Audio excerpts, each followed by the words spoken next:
Hello, good afternoon. Welcome to another Sunday. If you were waiting for my announcement on social media, sir, it came just like less than 10 minutes ago.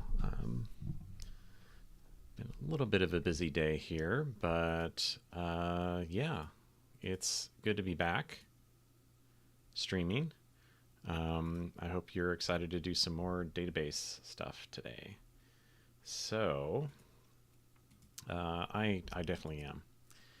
And we have some things to pick up from last time. Remember, last time we were writing the the blocks of a B tree file, and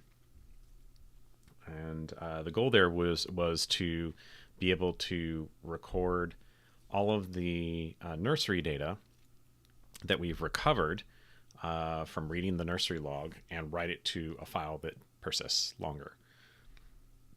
And we got really far. Partly, I think, because this process is very straightforward. Like, conceptualizing how the file is structured is the hard part, but actually writing it is really easy. So I think we have like one bug that I can see in my editor right now to fix, which is a very minor one. And then we need to think about compression a little bit, at the very least, so that if we don't implement it right away, we can open up the possibility of supporting compression in the future. And then the other thing I would like to start thinking about today is, we've only been focused on the nursery, which is like level 0, or depending on what the size, the minimum size of a file is, it's like, I think it's like 1024. Okay. So that's, level 8 or something. Don't check my math there. It's probably wrong. But regardless, no, it'd be level 10. But regardless, what we want to do is get to the point where we can take all the data from the nursery and write it out to a data file that gets absorbed by the next level. So we need to be thinking about what is the structure of that level. And then as we start to do that, we're going to eventually get to the point where we need to think about merges and promoting a file to the next level after all the files that are active in the current level have been merged. So we're going to need to look at that code. I think the biggest challenge there, we see it a little bit with the writer, but we're going to see it more with the levels, is that the original implementation being in Erlang, those are processes.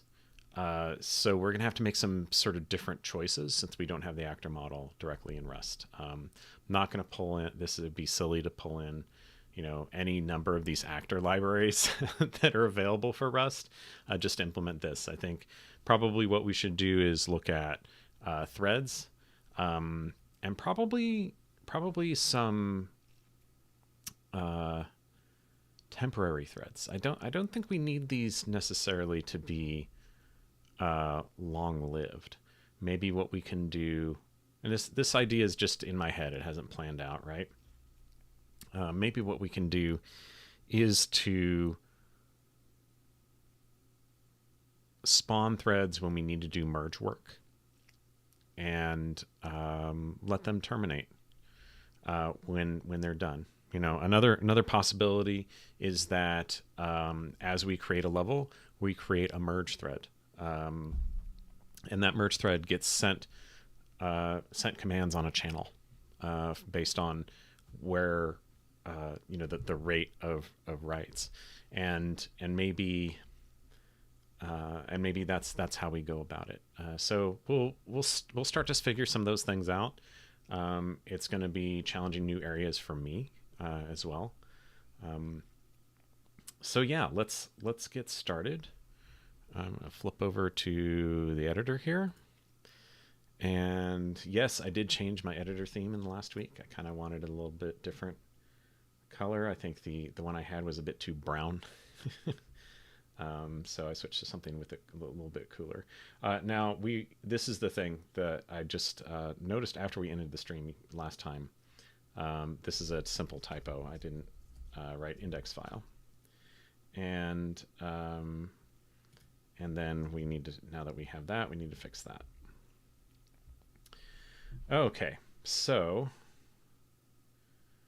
and now it looks like fixing that has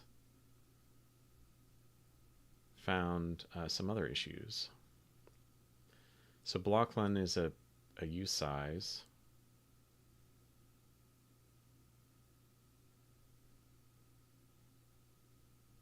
So I think I just need to try into U64. Okay.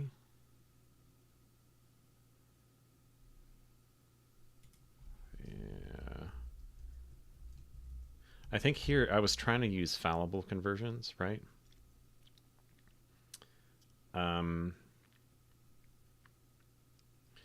I think probably what we need to do, rather than this, because we're using this in two places, what I will do is I will say here U64, and we'll do try into unwrap, and then we'll just use blocklen here.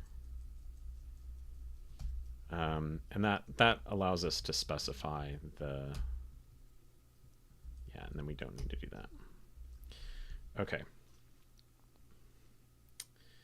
And our last node size. So I think that probably what we need to do is fix this. We'll just change it to U64, and then we're consistent. I kind of like using usize there because, you know, it explicitly says this could be an index into a buffer. But the goal of this is to eventually write into the trailer of the file. So yeah, we are okay to use this as U64. If we look over here at the, I was glancing at this earlier, you can see this root pause, which is where, you know, if you're writing the last block in the file, that's going to be the rootmost item in the tree. And so this, you know, gets emitted as 64-bit big endian, unsigned. And so having it as U64 is probably fine. All right. So let's see what else. Okay.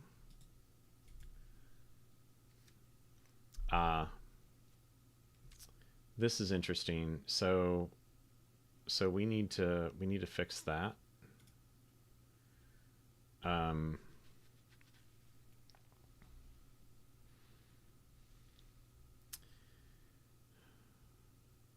Okay.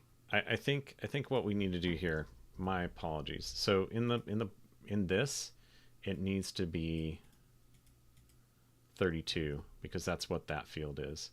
So I think that here I'm going to go back on what we just did. This is not going to be U64. This is going to be U32. That does obviously limit us to a block size of 4 gigs, which, like, Lord help us if we have a block size of 4 gigs. We're working with much smaller stuff there. So I think that that's okay. And then I need to go down here. So since this is a U64 and we know that this is a U32, we can safely coerce that up. And then that'll resolve those type errors there. I really kind of don't like converting these in that way. But I think as long as we're, we have the safety here. So if this U size gets bigger than a U32, this try into will fail and we'll panic. And then, upgrading U32 to a U64 is fine. I don't know what the assembly would look like on this, so I don't know if there's any implications of converting that in that way. But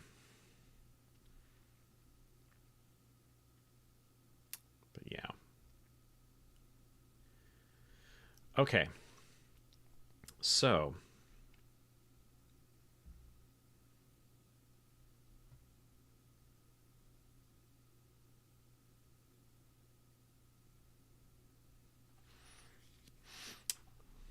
I think we're in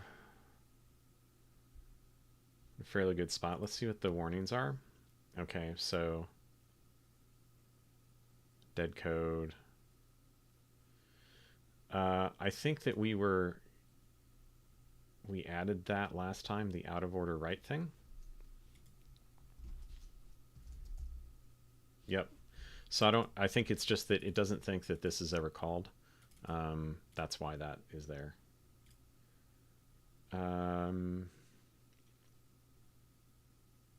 Right, and then it's saying those fields are never. Let's go in here.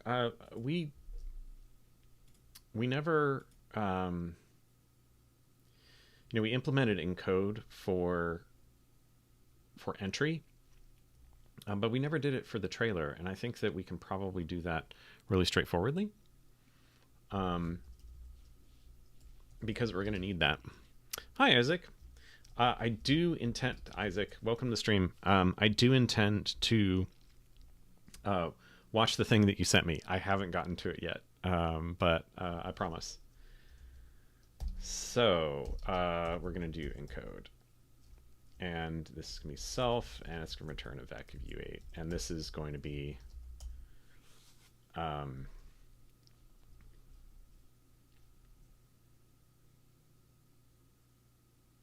this is going to be really straightforward. So we'll say let buffer is going to be vec with capacity, and this is going to be self.bloom.len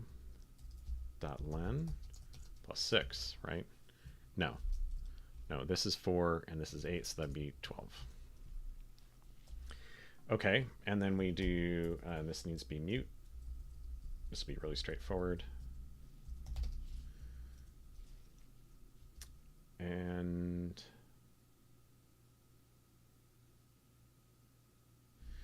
the interesting thing over here,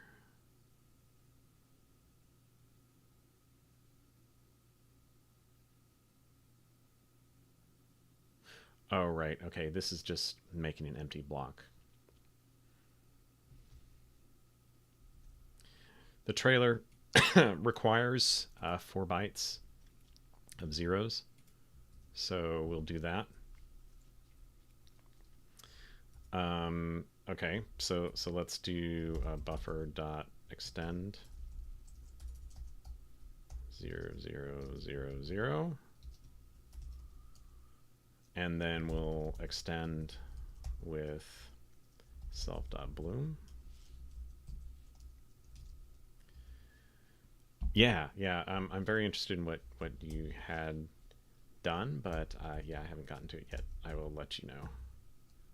Probably reply to you on Mastodon. I think that's where you sent it to me originally. Okay, so then we're going to do self.bloomlen to be bytes, and buffer.extend self.root position to be bytes. Okay. So we can encode the trailer. That was quick and dirty and easy.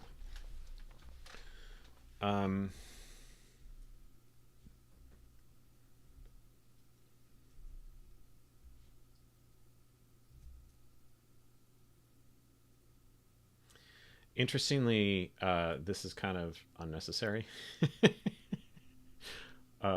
because we have the length of this, but this is more about safety in reading it. So maybe what we do later is find a better way to do that. If we're doing this on, like, constructing this trailer struct from the outside. If we have a bloom filter or a surf or whatever we end up doing, we will need to encode it and then also capture the length and turn that into a U32. So feels a little bit like not great. We could do something where the trailer is not constructible from the outside.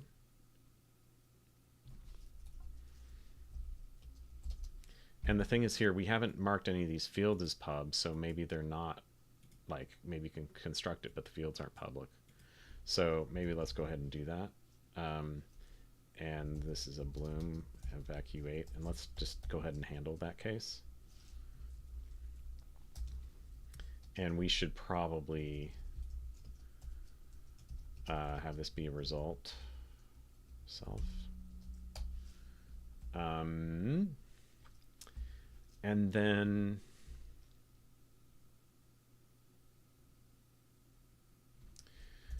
so we do bloom len,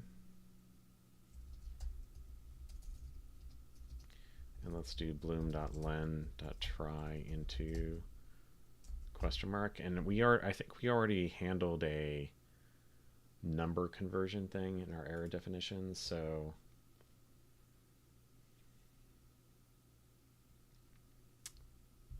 slice conversion, no, we did not. Let's make a new one and say error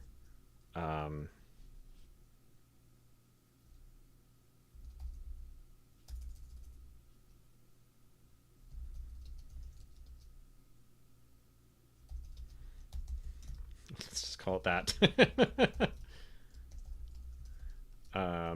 And then we'll put that in here. I'm sorry, I don't know why I got down onto this this train of thought, but here we are.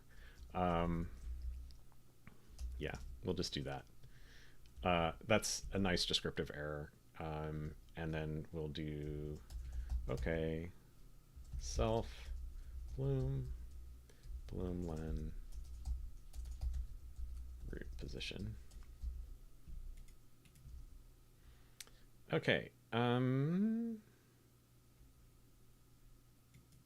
Did I not save it? Funny how that works. Okay. So now,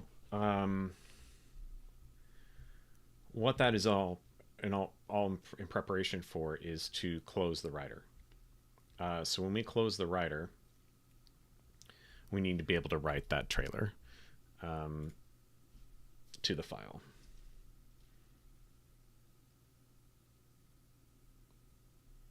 Okay, let's have a quick read through of our writer, and then we will do the closing.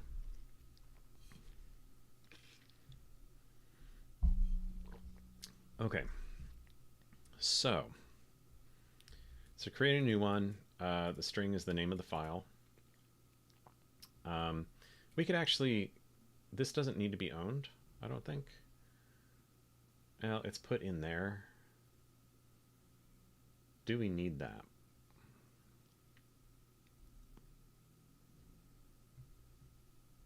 Do we even need the name? Is a good question. Because it's really only used for opening the file. Maybe it would be useful in backtraces if it's there.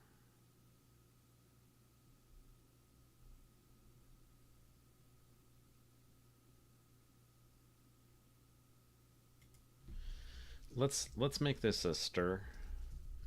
And then we can say name to owned.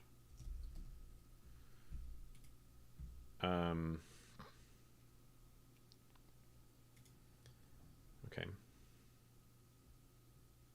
That feels a little bit better.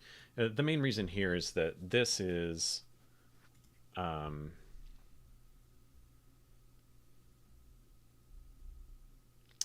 is a question of the API. There's also a possibility that we'll always be calling this with a format call, but like, go a-level.data or something like that. And we need to format both the file name and the level into that.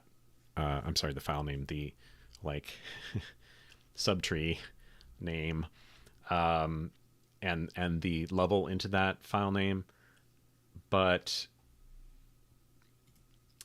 stir is just more flexible. You can always take a reference to a string that you just formatted. It's fine.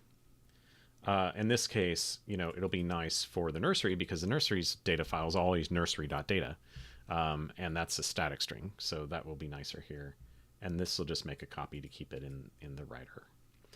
Again, I'm not 100% convinced we need this, but we can do this for now. Okay, so, and then we got the count, which is counting the values in the tombstones. I think there's a bit here where add needs to trigger merges potentially. If not, we can probably remove this extra okay, because append to block returns result as well. And the reason we have this is that we need to potentially recurse between these two functions versus just going to add, right? Okay.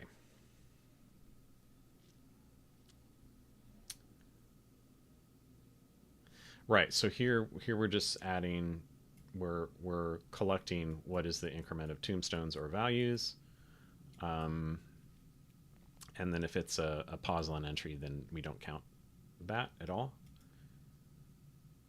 Okay, and then we get the block at this level, so we'll go look at that in a minute, and then we're adding up the size.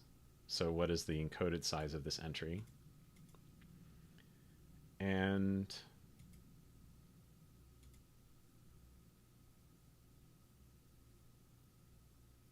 then we're checking, does this entry, last entry, is its key before the key that we're adding? So, we don't necessarily have this restriction on the nursery, but we do when we're writing a data file. We want those entries to come in order. So we're just checking that. And that's really just, this key has to be greater than or equal to this, so the reverse is, yeah, if that key is greater than this one, then we have an out of order write. Okay, and then we're setting the size on the block based on that, and then we add the entry to the block. And then we're updating the tombstone count and the value count. And then if we're hitting the desired size of the block, we flush it. And that could potentially call back into this, so we'll go look at that. But let's look at get block at level. Okay, so this is sort of like an upsert type thing. If we have no blocks, we push a block in there. And then I have a to-do. Can we make this clearer? And then if we have a level, and that level is greater than this one, right? So this has to do with, let's say we just completed writing out a level 0 block. So that has actual keys and values in it. And then, and remember, this is like a stack, right? So if we're adding something at that, new key at that base level 0, and let's say that there's another block that exists in there that's like an inner node of the tree, so its level will be higher. We need to we need to add intermediate blocks that can be filled in with inner nodes, right? Inner nodes of the B tree, as we're adding stuff to this lower level. So it's just making sure that there's always one block for every level between this last one that's still in there and the one we're trying to add at. And then, so this is just looping over this until we've got and I think we can probably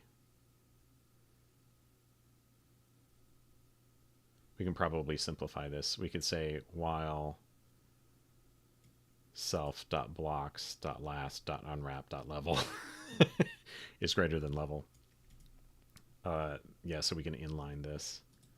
Let's see if the code actions will let us. Nope. Okay. So, because this is just doing that twice, right?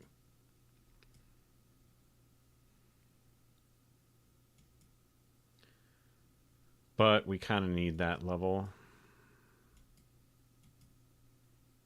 I don't know. The other thing that we could do is potentially make this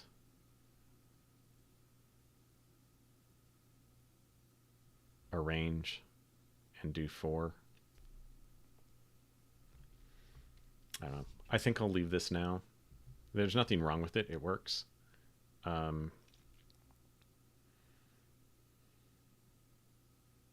it does feel a little bit awkward. Okay.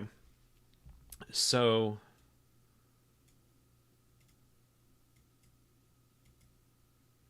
then the very last thing we do is return the last block in the stack. So this will be guaranteed to be this level. Okay. So that's back up here. So that's deciding which block to put the new key or value entry into. Sorry, it might also be a tombstone. It might be a Poslan entry. And then we go to, if the block is full, then we want to flush it. And here's where we're doing the writing. So we want to take this block off the stack. If we called this and there's no block on our stack, we've done something really, really wrong. Yeah, it should be something that cannot happen. And then it has to have a key in it. So we want to get a copy of that key that we're going to use to create the inner entry for the level above. So, and here's the bit where we need to think about compression, and I think I might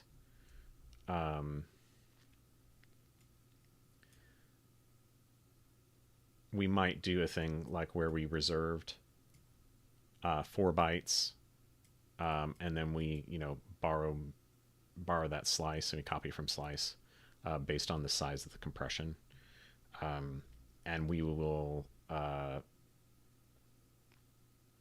rather than extending the buffer directly, we'll call like compression like add bytes or something like that, and then have that compression algorithm track how many bytes it's written.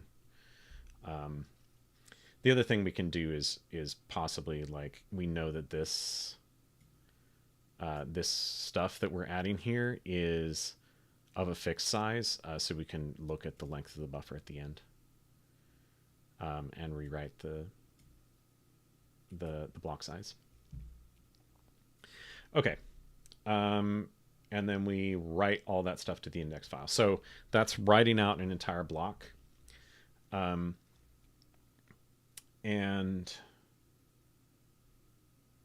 this block position comes from the last spot where we started writing a block. So we know that this is the beginning of a block. And then we went through all this a minute ago. We are tracking the length of that block that we just created.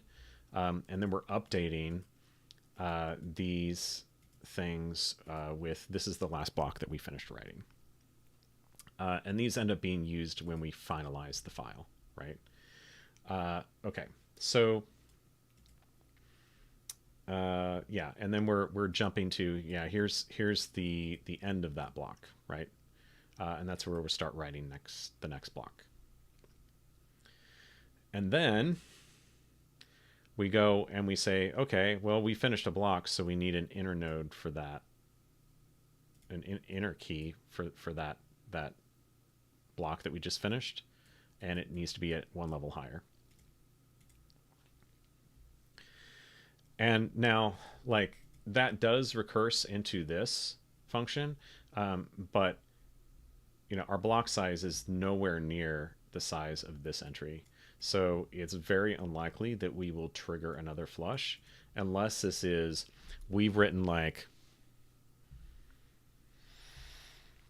I don't know, this is a lot. Like we would have to write a lot of data to fill up even a level 1 node.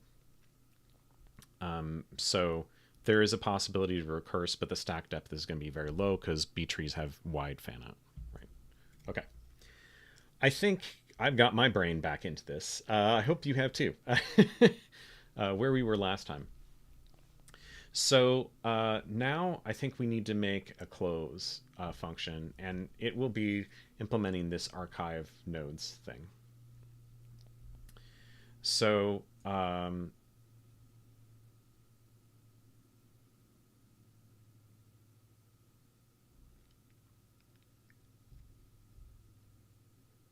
okay, so we need to handle some of these. It's doing pattern matching in the function head again, right, in the Erlang code.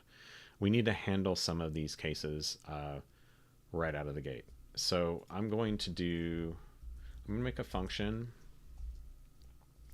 And we're doing pub create. I honestly should just change that to pub because we're probably not going to expose this file, this module directly. So we're going to say close. And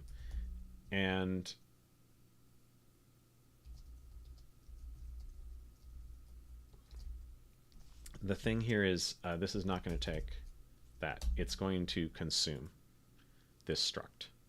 When we're done, this file is written and this writer is no longer valid. So I don't get to use own self very often, but here's a case where it's very clear that that's what we should be doing.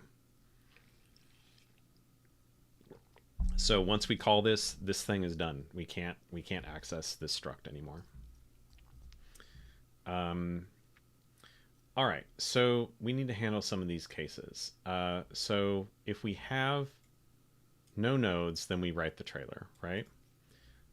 If we have a single node and its level is greater than 0, and it has only one entry, so that's like another case that we need to check. Let's do these. So if we have, and I think probably what we'll do is we will use the case of no nodes as what we do after we've handled the cases where there are inner nodes. So no nodes, write trailer and close file. If we have one node with let's say node, let's say use blocks, and this is one problem I had with the original nomenclature, and now I'm confusing myself. With one entry in it, where level is not 0, then discard that block.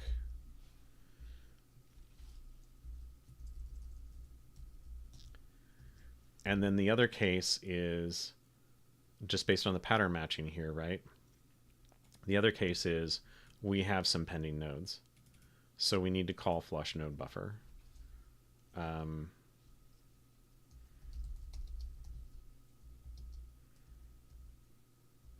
Let's say not say pending. Let's say unwritten blocks. Call flush node buffer to write them. Now, there is a potential case here, or is there? Like, because I'm wondering if there's a bit in the flush node buffer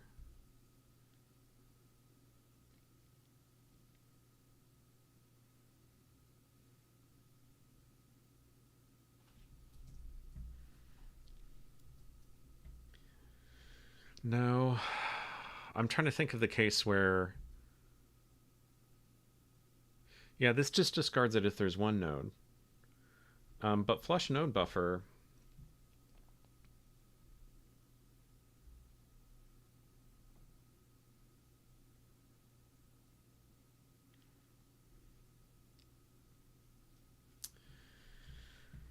it may write only one.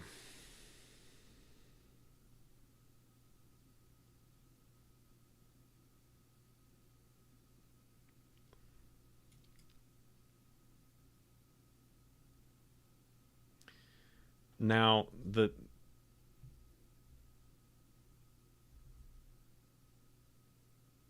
essentially though, okay.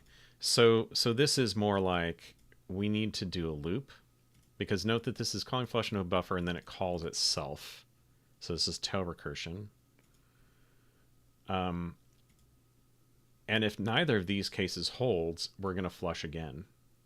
Okay, so this is going to ensure that there are either no nodes left to flush, or there's one node that has only one key and we discard it.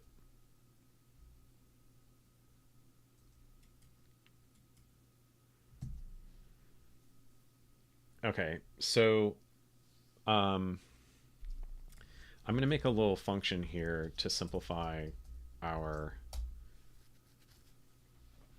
and I'm going to name it very poorly. My apologies. I want to make a method that will let us know quickly, is this block discardable? So this is going to be is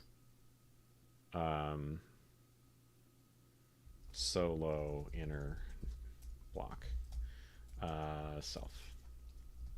And this will be a really simple condition. It's going to be self.level is greater than 0 and self.members.len is 1, right? Which is essentially this condition in the head here. We're saying there's only one block, only one node. The level is greater than 0, and there's only one member in it. So that means we just finished a level. We flushed a level. We wrote its inner node entry into the level above it, and that's the only one remaining. And so it doesn't need to be... I don't know why this is matched. Oh, it's matched that this is the last node. Okay. That's probably just a safety thing. But it does make sense.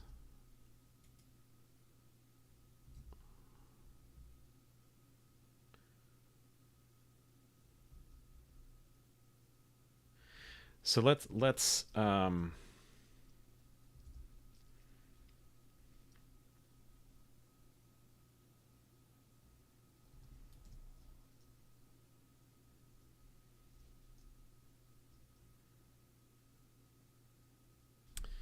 kind of want to capture this and make a check for it. So last node position is okay. 64. Okay, so then we're going to do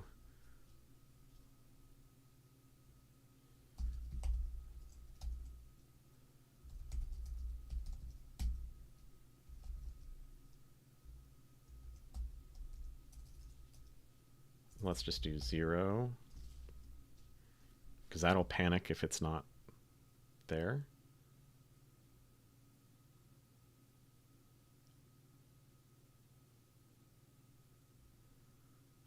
Matches takes the value.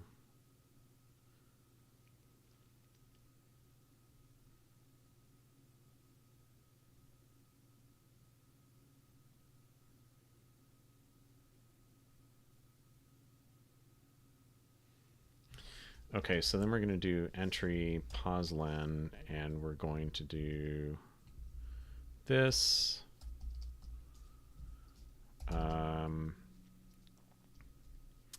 if block pause is position. Okay, so that's a little complicated, but this is essentially handling this case, and we're asserting that this position and this position are equal. That's the only thing that we were missing from those, this first two things.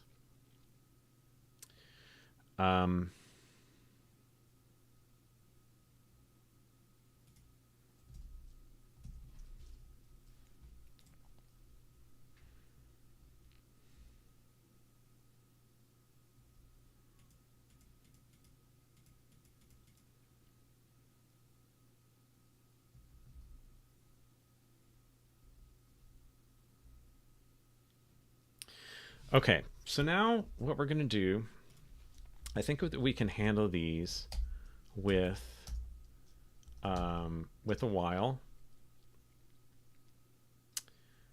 We can say while self dot blocks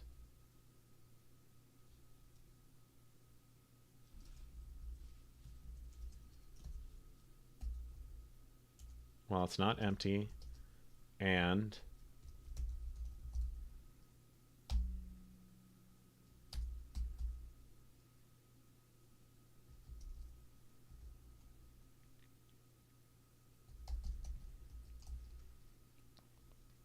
so if it's empty, we'll exit immediately. We'll short circuit that.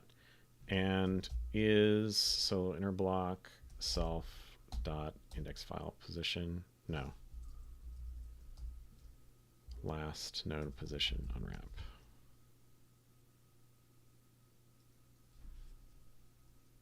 This is a little complicated.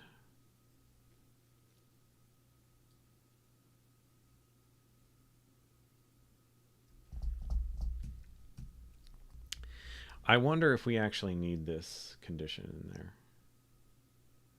Let's remove it for now, and go with just the level is greater than 0 and there's exactly one member.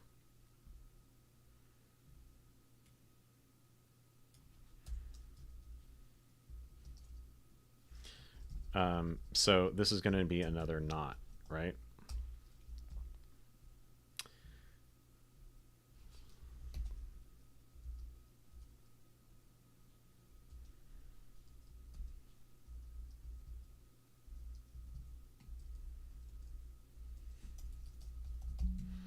Right, so we will terminate when fine. Here, let's just put OK here at the end to satisfy that. Okay, so this, we need to put a question mark on that to ensure that we pass up the errors if we can't call flush block buffer.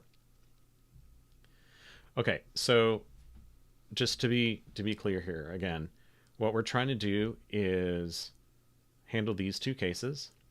So if there's only one node, if there's only one block, its level is greater than 0, and there's only one entry in it, we discard that and we go to the case where there are no blocks pending. Otherwise, we flush blocks until they are all gone. Okay. Cool. That, I think I understand that pretty well, and I feel like it's a bit, or it's well explained by this while loop.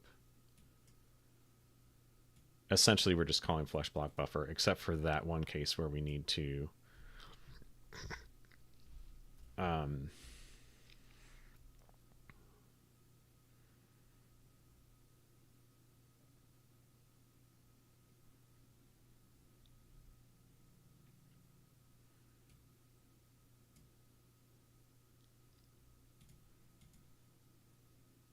the other thing that we could do is something like, rather than this, we could say, because I think that this is a little bit verbose, can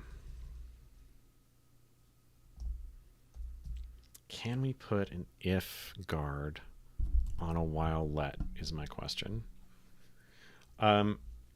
If not, here, let's do while let sum, or we could say while blocks last is sum. The thing is we need to be able to check it, so let's do let sum block is self.blocks.last. Okay, and then we'll do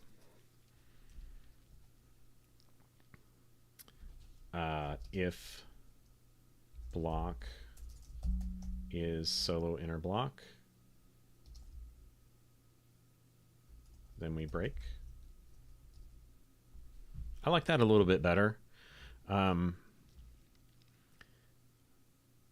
There's a bit of kind of multiple issues with multiple responsibility here. Like we are getting a reference to this, but this actually writes it. This actually pops it off.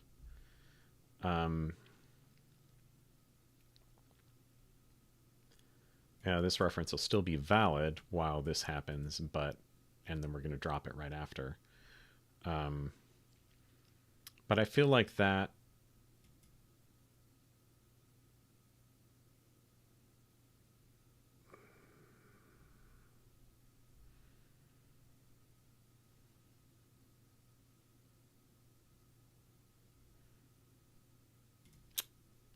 we could even add in the check for the position here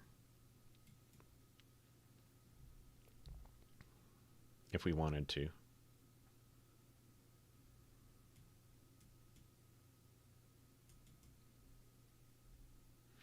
All right. I feel like we've kind of handled this case pretty well. Right, so this flush block buffer will write all that stuff. And now we need to write the trailer. So last node position we've been tracking.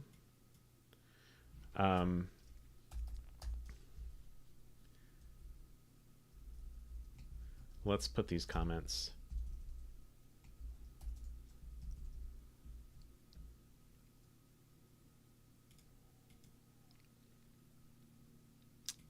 Close to the code. Okay, so now we've got we want to look at this last node position.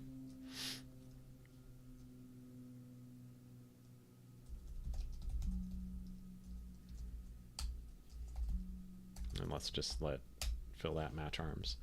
Okay, so if there is, so here we're going the root position. Let root position. And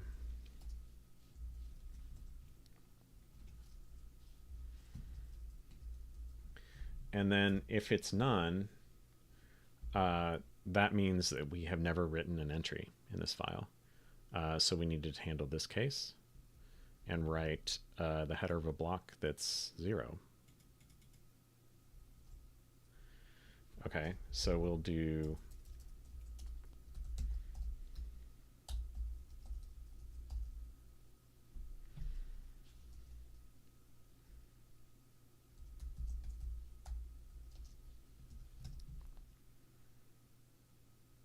four bytes and then 2 bytes, right?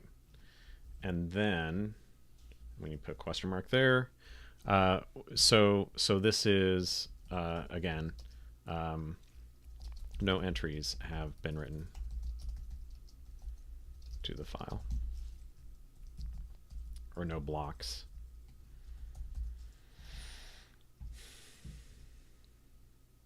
And this first block position, again, I don't have my Erlang.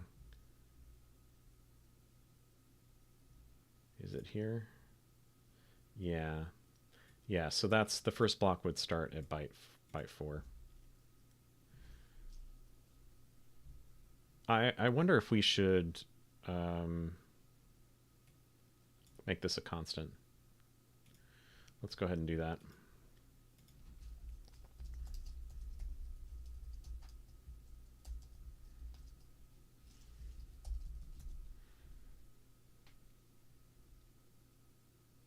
U64, right? And then here it's right, and we can use that down here. Okay.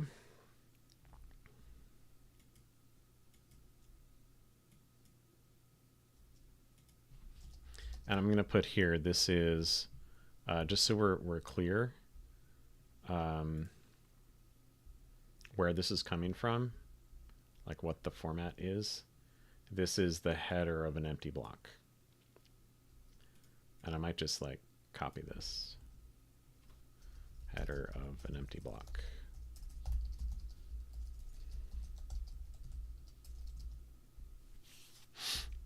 Okay.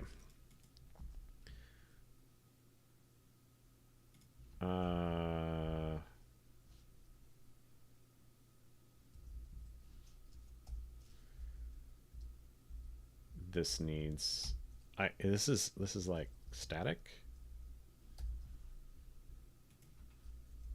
Can we just do, we'll just do that.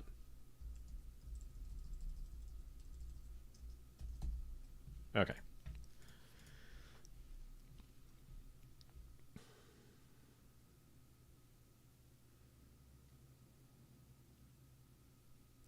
Okay, so now we have the root position. We can construct the trailer.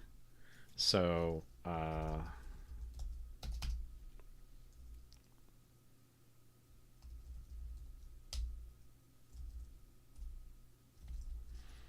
and the bloom filter, for now we're just going to say it's an empty vec because we're not doing anything with it.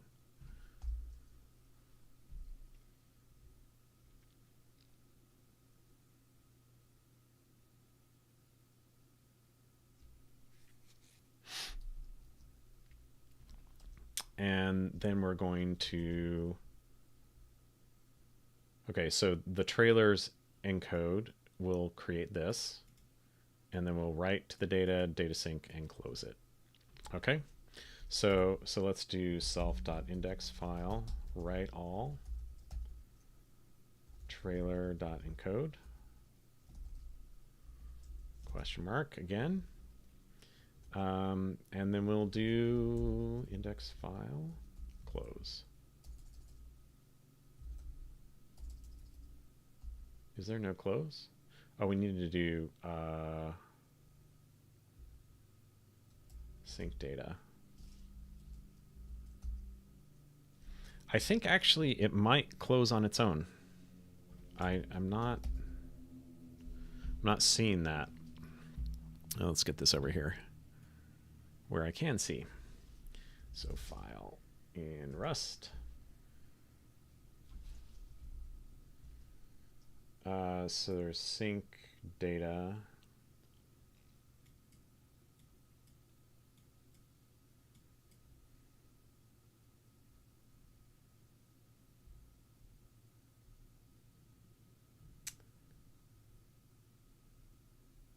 Yeah, there's no close.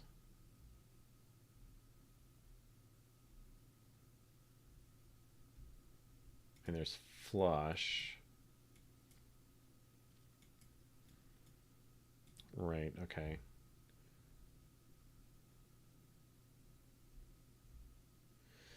All right, interesting. So just dropping it closes the file.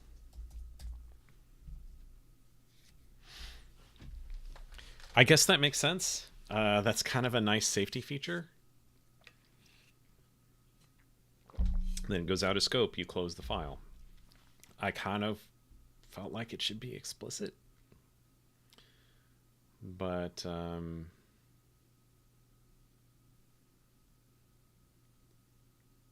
that's okay.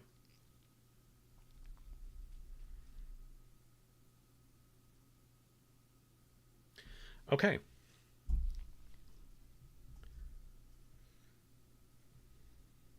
The other thing that we could potentially do here is implement drop.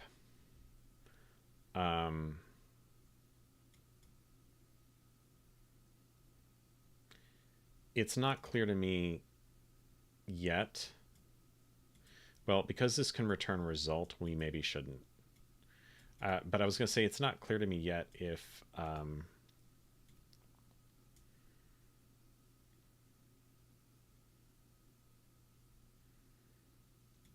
the API we want is something similar to file where you drop it, it closes. But given that we have to do some bookkeeping when we close a writer, I feel like it should be more explicit. So we'll go with this.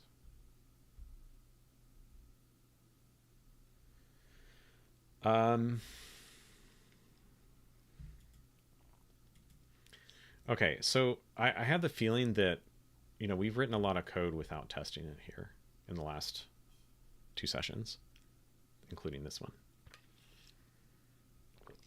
I feel pretty confident that the compiler has shown us a lot that we could have gotten wrong. But the real test will be this nursery. So if we go to recover,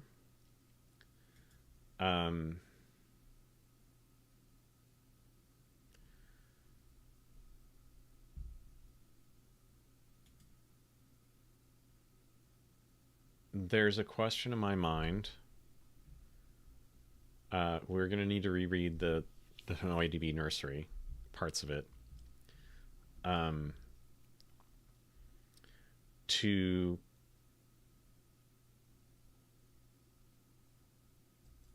handle this case where we're recovering from the log. So let's look at that. Because I think, right, so ignoring that, this do recovery, this is kind of what we were doing before. So it's read the nursery from the log, which returns a new nursery. We were just returning the data from the nursery. And then there's a finish nursery, which with the top level. So this function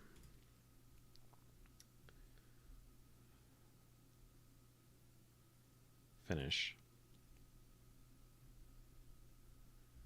So this is closing the log file if it's open. Okay, and then it's if there's any data to be written, then it's, open this nursery data file and fold the data into there. There's this other bit which is inject this into the top level, but we won't handle that yet. And there's also a trigger merge. So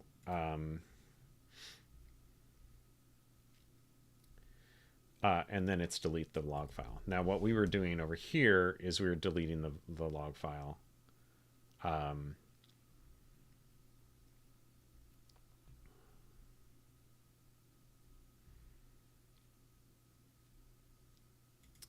Right, so what we need to do now is before we remove that file, here's where we're going to write nursery data. So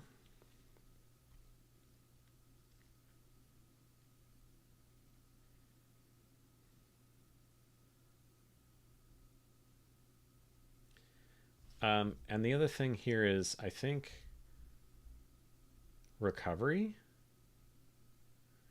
should not return this, because this is going to be written to nursery.data, right?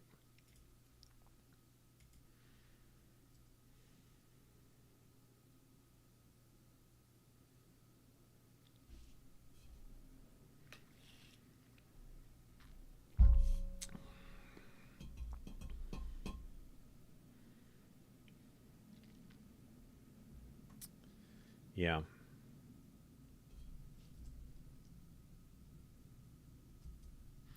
Okay.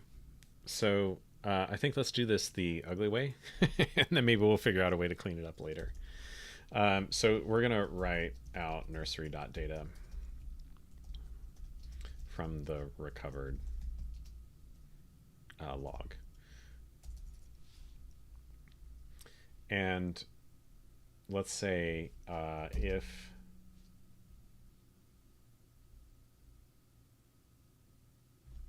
not data.empty.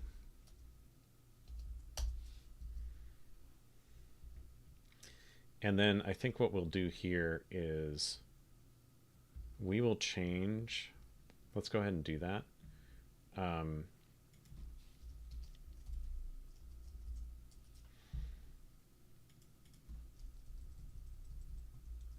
Let's just have this return result of unit, because and total size is going to be 0, right? Because we're not going to, our goal is not to get the data out of the log and put it back into the in-memory B tree. Our goal is to make sure that that data gets to a file that gets merged into a low level of the forest.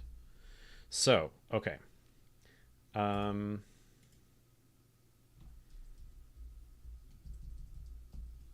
Okay. So if that exists, and then we'll just do, okay. Okay. If data is not empty, the other thing we can do, I was going to say we could loop over the entries in the B tree.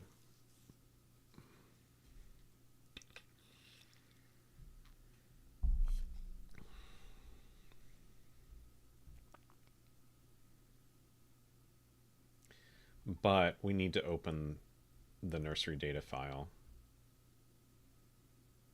So, okay. Writer is going to be writer new, and that's going to take nursery.data. And that returns a result. Okay, so we're going to do that. And then we will do for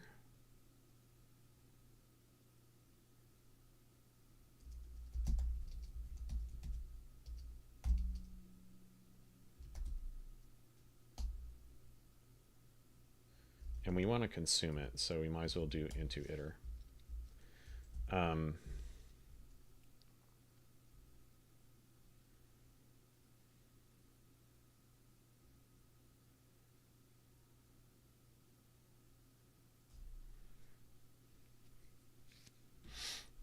Okay, so now we will do the thing here is this.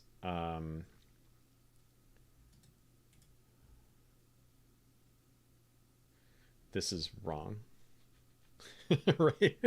Because this needs to not be a string. This needs to be a path, a path ref, right?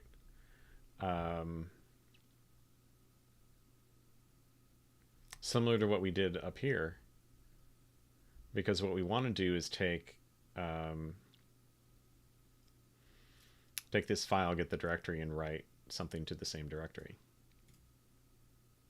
So it's a path buff, right? And in here, we're doing asref path. Okay. So that assumption was wrong.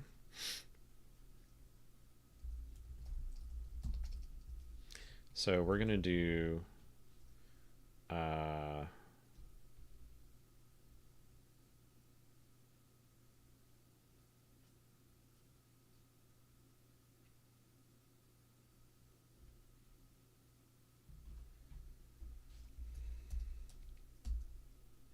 asref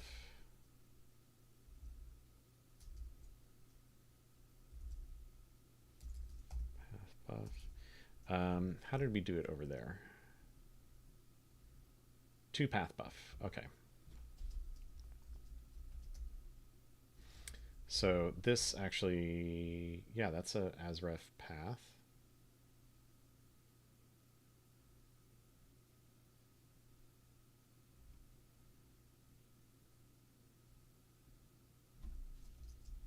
I don't know why it's not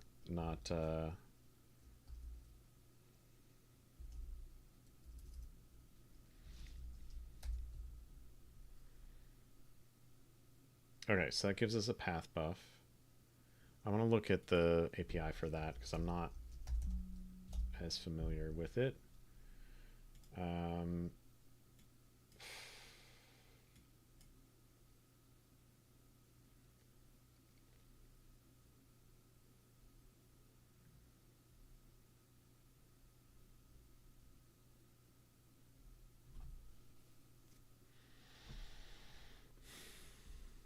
We probably want set file name.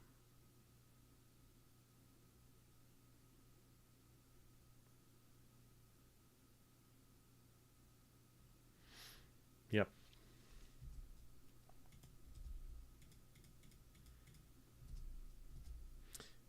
And that's, yeah, that's a file dot set file name nursery dot data. And here we're gonna go, this needs to be mute. Basically we're taking the log file and put nursery data in the same directory. That's all we're trying to do with this.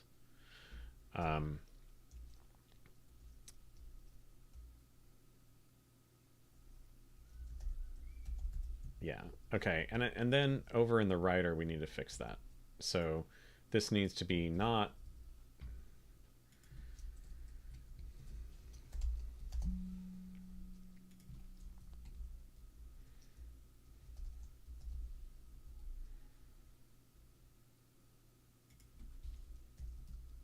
let's do that. We need to import that. And then here we're going to turn it over. We don't care. Okay. So that's like, we just changed the signature of that function 3 times, right? So just goes to show you don't know what you need until you need to write the code that uses it. At least you don't always know. Okay, so the iterator for B-tree map should yield keys and values.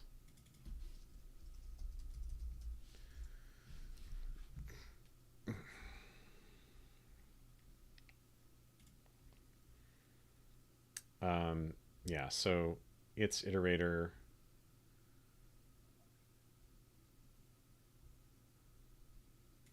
its item type is key and value. Into iterator will give us actual values because it's consuming it. Then we'll do writer.add.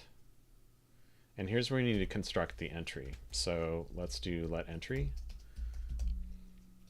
And we're going to match on the value. And the plane is, let's call it contents. What we need to do here is do create entries. So this is key val, and we'll put key in there.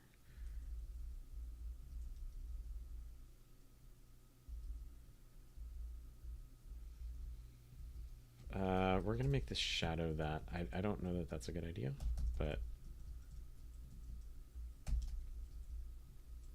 And timestamp is none. We're not handling timestamps yet. And then deleted, we'll put entry tombstone.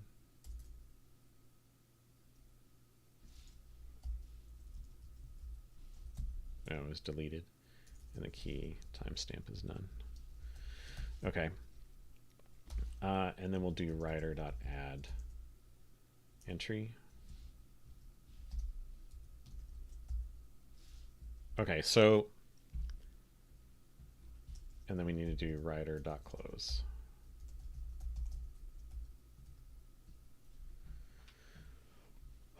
Okay.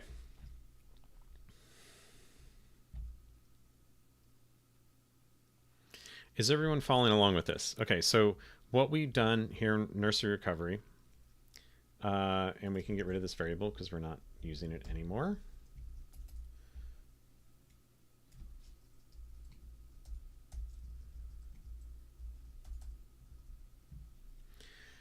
Okay, and we could ignore that.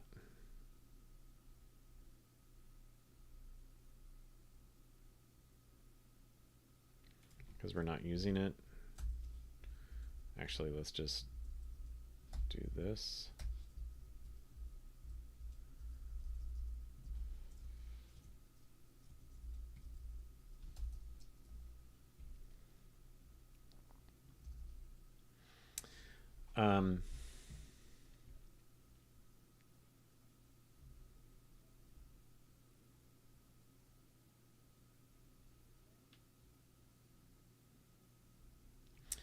Okay, so we're reading from the nursery log. So we're reading entries. This log is flat. It is not, does not have blocks or anything like that. We're just reading entries that were written to the nursery log. And we loop until we run out of entries that actually succeed to read. So if like they fail the CRC check or they're truncated or anything like that, entry read will handle that. And then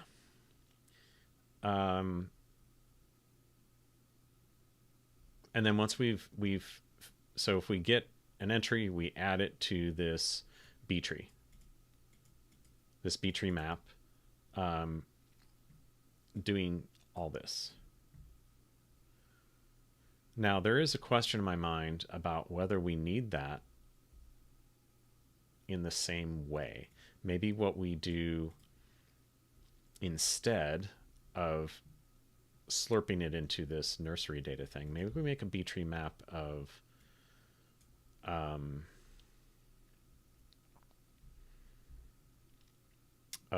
key to entry, and then we don't have to have this intermediate thing, which we only use for the in-memory representation anyway. But we're not passing this back to be the in-memory representation that can be, read from. We are going to just write these entries back out to disk into a new B tree file. So I think what we need to do here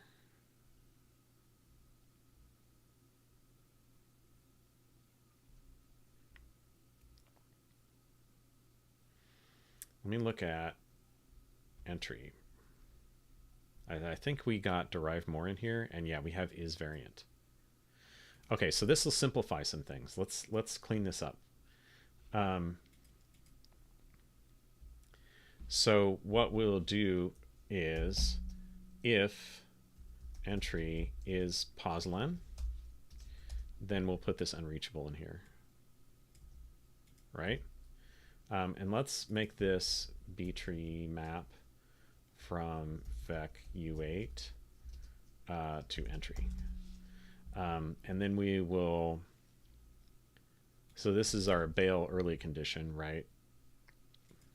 The nursery log should not contain those entries. So then otherwise we'll do data insert, and we'll do entry.key clone entry. That simplifies that. And then we don't have to change that code when we have timestamps, right? So, and then here,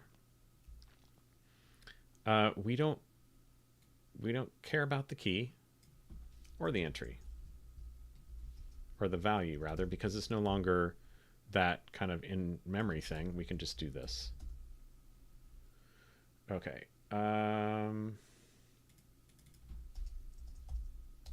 Okay. I guess the other thing we could do there is to vec. I imagine that those are implemented as the same thing.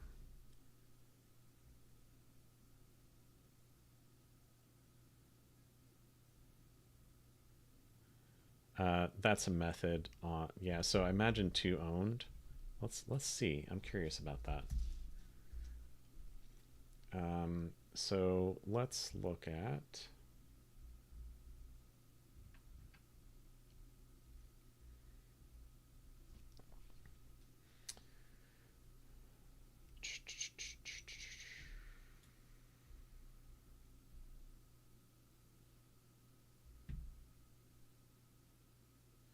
it implements a lot of things. Um,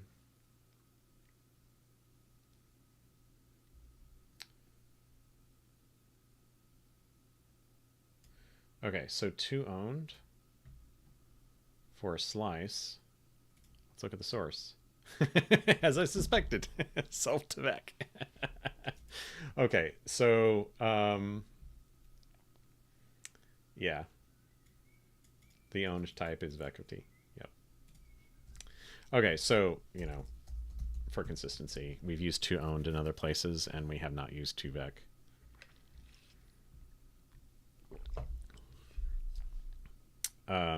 But yeah, let's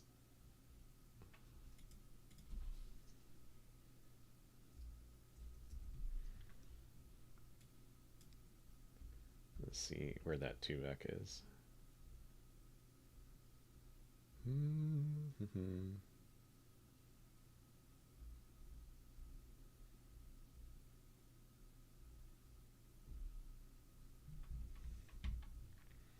Anyway, interesting stuff. So we were able to simplify this quite a bit because we don't need to return this to be reused in the nursery for its in-memory representation. We already have the entries, and we're just going to be writing entries back out to this file. And I'm going to put a to-do in here. Inject nursery data into the first level. There's a bit there that we need to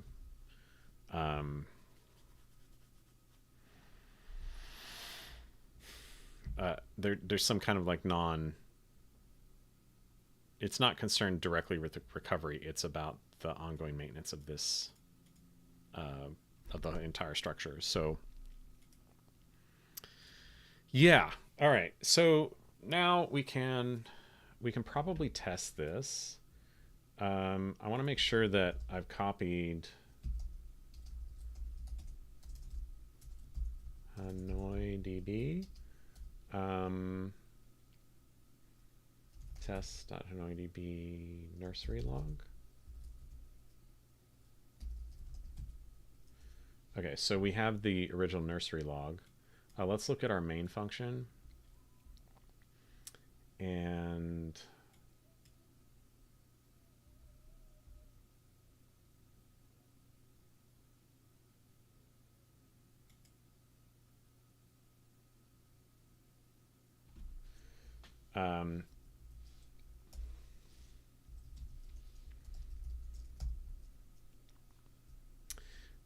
then we're gonna,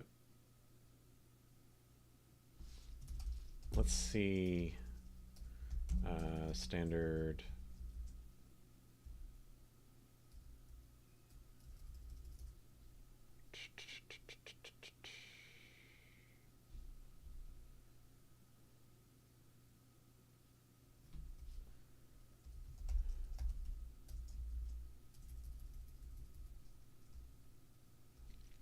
there is just a like file exists function, isn't there?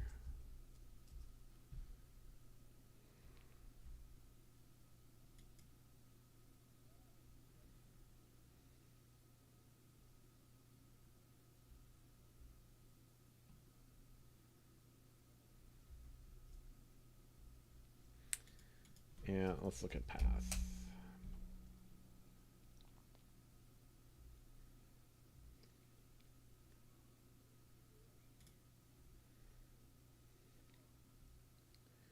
I think that there's a trait, like, or is it just to path buff is on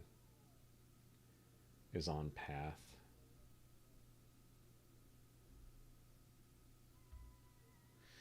Okay. Yeah.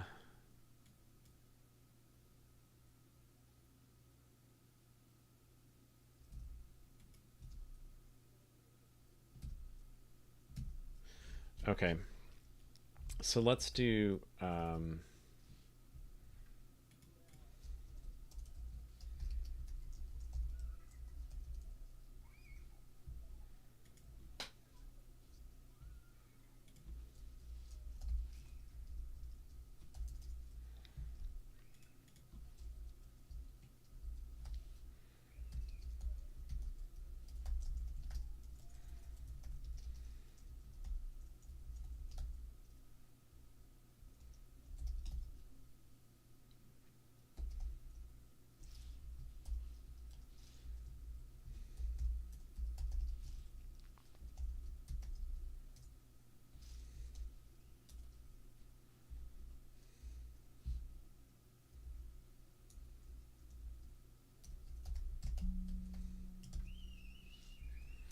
Okay, and then we're going to do exists. So this is after the recovery of the nursery.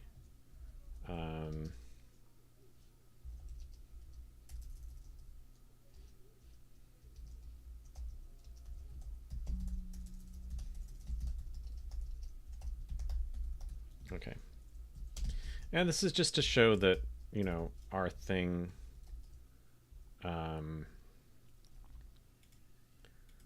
worked. So let's run that. Let's first build and see if we've got any problems. And we've got some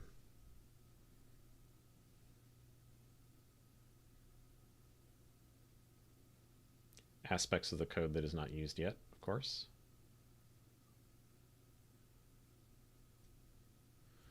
Okay.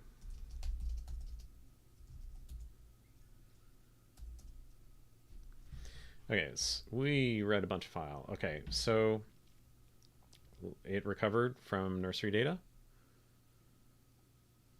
And let's see. Yep, there's that file there. One thing that we could do is read back what it recovered. I'm kind of pleased that it just worked, but we kind of need a little bit of a round trip. So let's do this, right?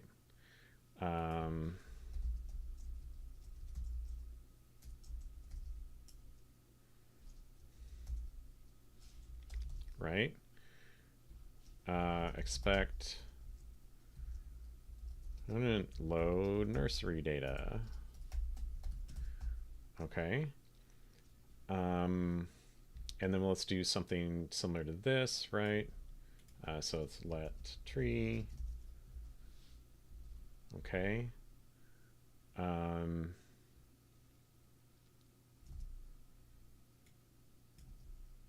We'll do something like this.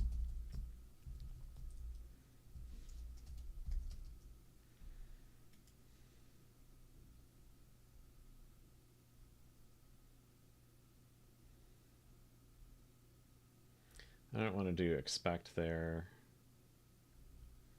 Yeah, let's just do, or we could do for entry in root.entries.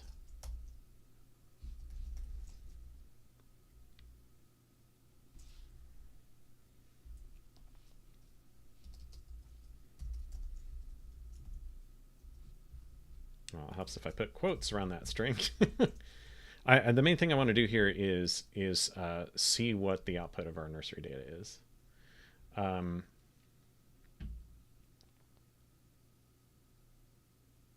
Okay, and we can remove that.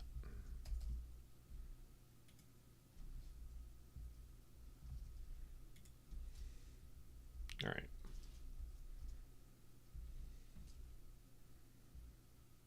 Oh.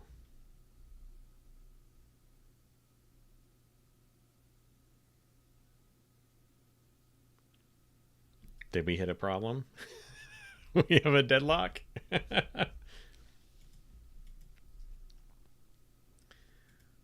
This is interesting. This is telling me, and we maybe need to look at hex dump of nursery data. Let's see how big that is.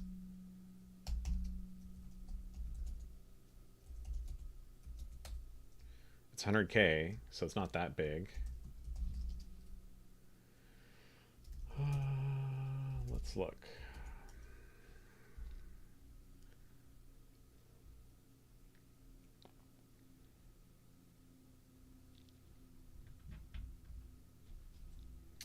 And I don't ever remember the options on this thing.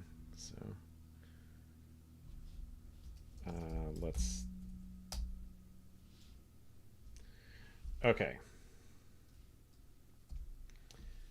Let me look at the options on that.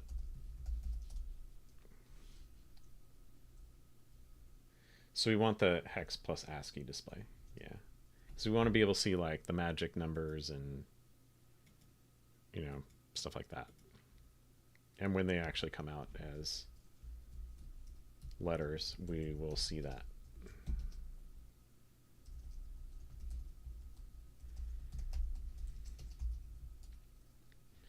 Okay, so we are writing that correctly. We have a lot of screaming. Ah.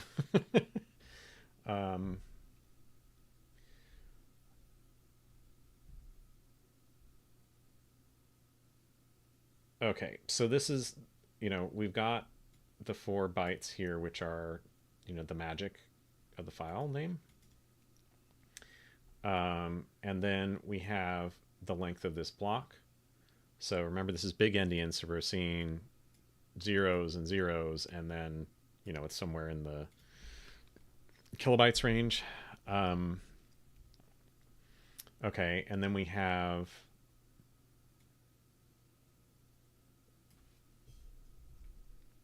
the level, which is 0. Compression is 0, and then the tag byte. And then we have,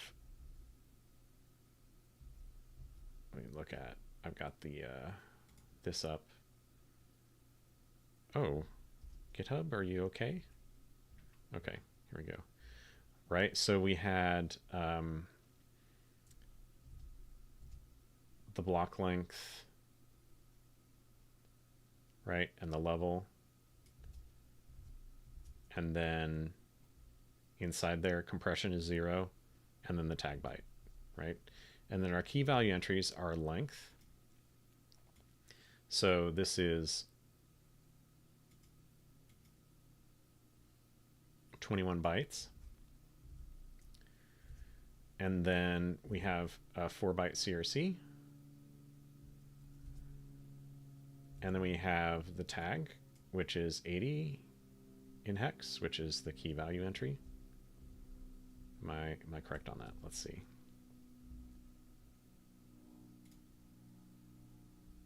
Yes, 80. So that's KV data. And let's look at that. And then the key length is 4 bytes. Still big endian, right? So we've got 8. You say it's 8 bytes. And so the key is 1, 2, 3, 4, 5, 6, 7, 8. And then the rest is the value, which is also 8, because we were inserting our original code. We're inserting keys where the key equals the value. Okay, so we have a bunch of A's there. And then we have the tag byte at the end of that. Okay, so I think that it's looking okay. What I'm wondering is, did we do something wrong at the end? And we're going to have to work our way backwards on that. Here, let's go to the end. Okay. So at the end,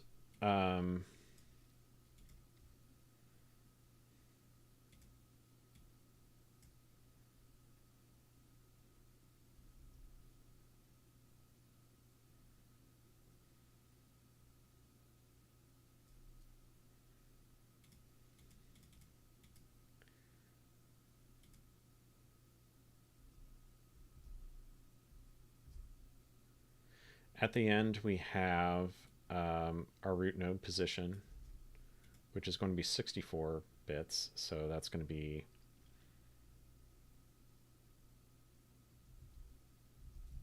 right.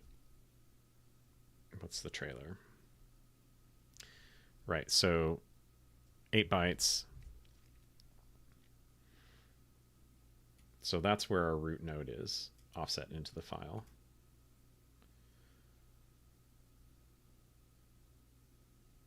And these are in hex, so we should be able to find that easily.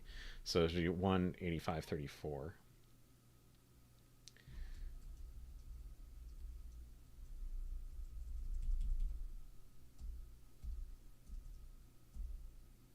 Okay, so it's in this row, 0, 1, 2, 3, 4. Okay, so here you can see that ends with a tag byte, so that's easy to identify that in the hex dump. And here we have the length of this block.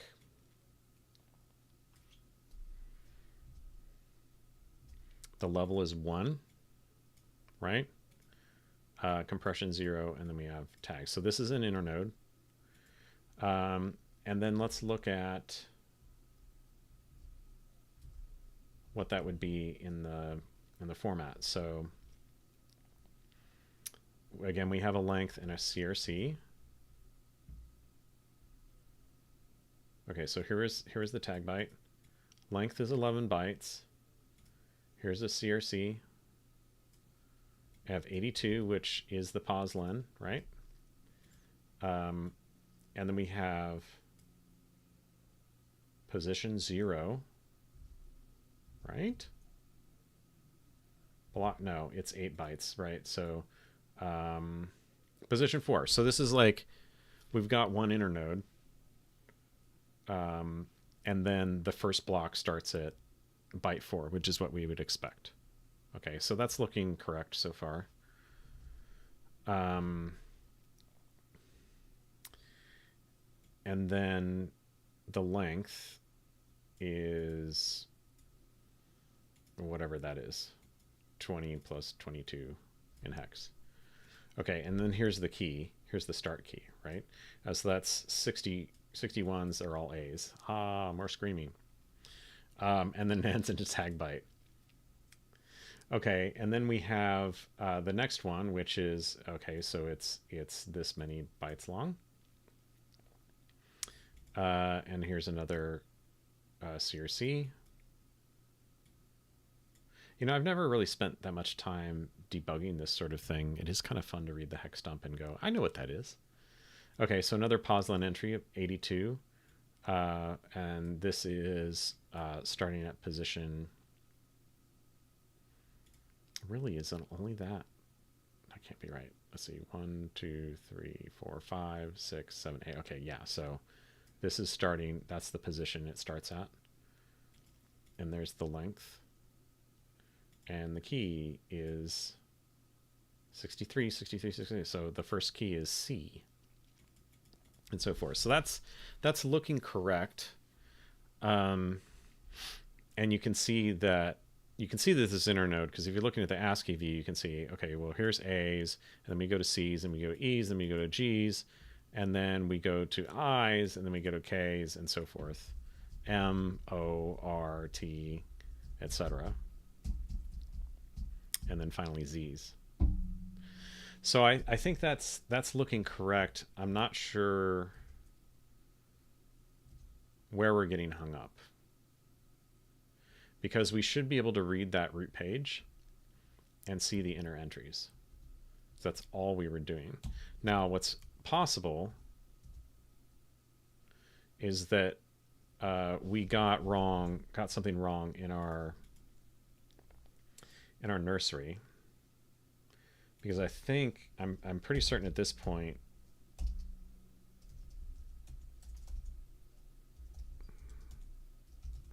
that should be 0. Yeah, that's empty.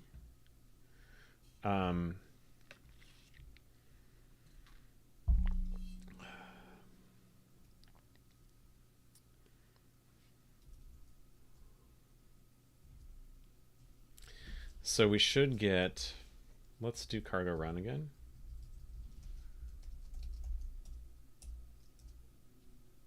Oh, okay, it worked this time. I don't know why it hung last time. That was really strange. Okay.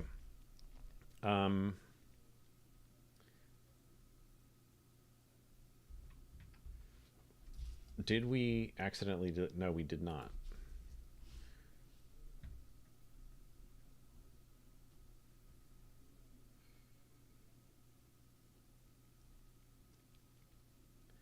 There is the root block, level 1, compression none, but it's not, we're not printing anything from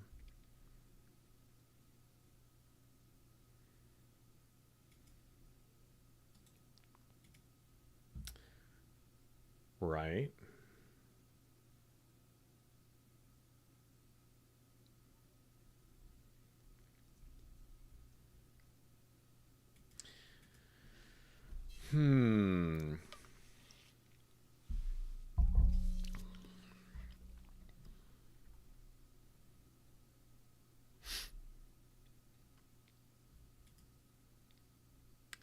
If anyone has any ideas, let me know.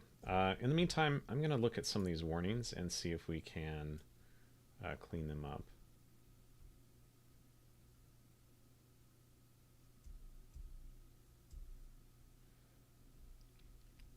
I think the one I want to do here is that we actually don't need this in the struct at all. I know it would be useful for debugging, but we've also got the file in there, and I think when you debug the file, you would get, and this could be actually,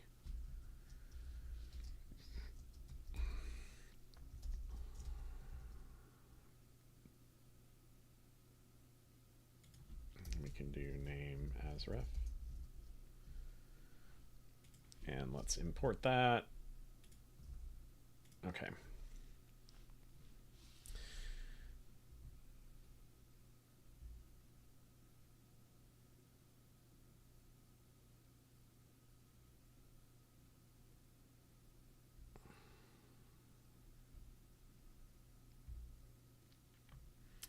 Yeah, that's interesting. I think this is going to take quite a bit to figure out what went wrong. Because what it's looking like to me is that when we're getting to here, you know, it's printing all of this out, but we're never getting any of the entries.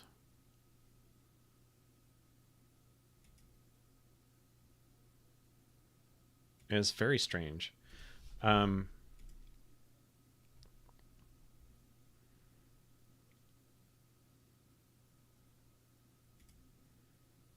not certain why that would not return anything, because we were able to iterate over the files that were created by the Erlang code, right? We're able to iterate over, you know, the first block in this b10.data,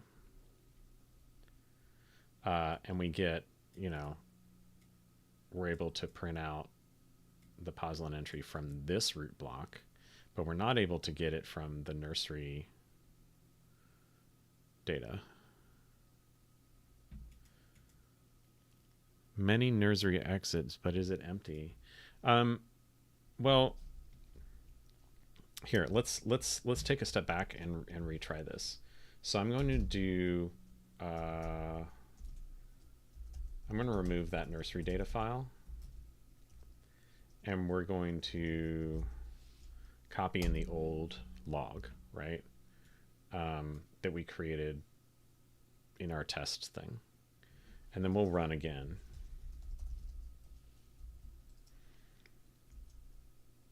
Okay, and it's fine.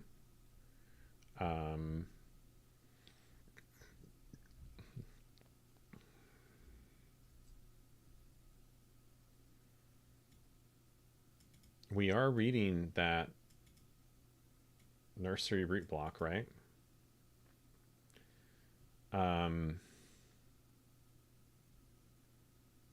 But it's not iterating over any of the entries in that root block.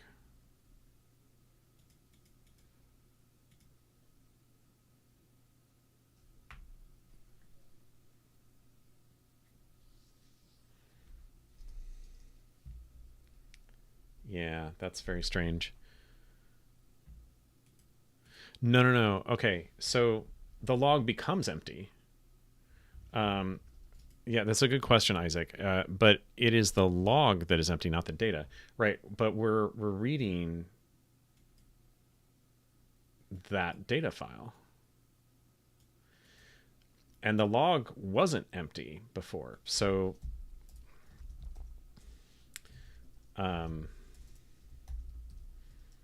if we do this, it's 120K originally. And if I do this again and that again, we've got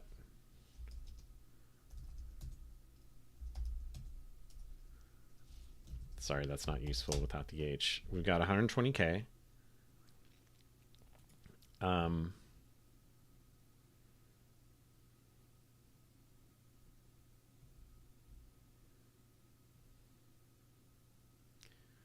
then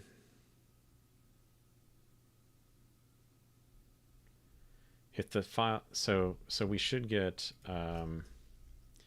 let's just put another print line in here and say nursery recovery data exists, right? We were doing that.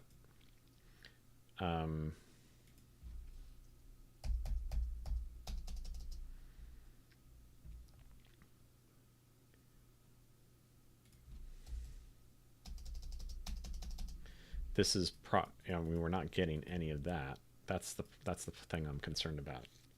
That we can't actually read the entries from this block, even though we can find the block and get its length and level and compression.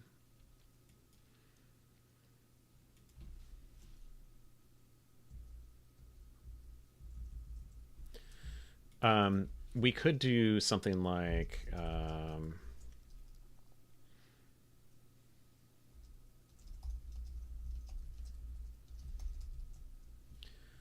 this count, which basically consumes the block, and I mean, it's probably gonna say 0. I don't know why. The other thing that's possible here is that we need to go down into entry and just debug some stuff, because where's the read? Yeah.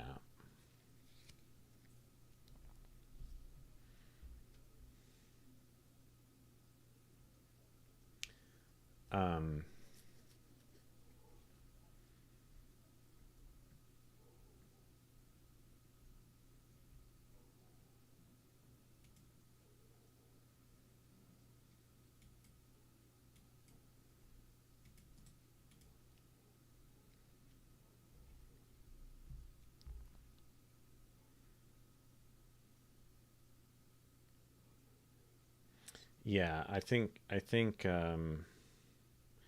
we might need to look at this.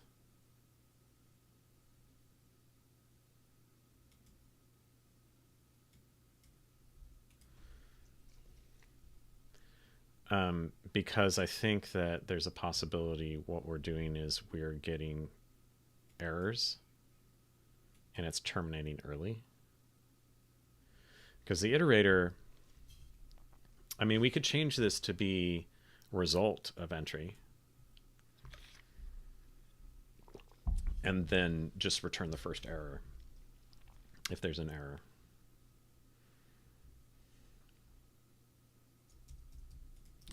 For now, let's do this.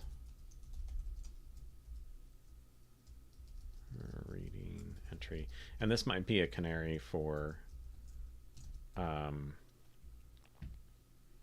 something wrong with our root block there. And we do have an interesting to do here is like if we can't seek the file, then we should probably warn about that. Okay. So I'm going to recreate that thing. No, we're already in that spot, right? We just have the log there. Make sure we can build. Okay. Sorry. Cargo run. No. That's what we want. Okay. So let's go back up here to the nursery stuff. Okay, so we had incorrect CRC32. And that's why it's saying it has 0 entries. So we have a problem in our writer, I think, and it's likely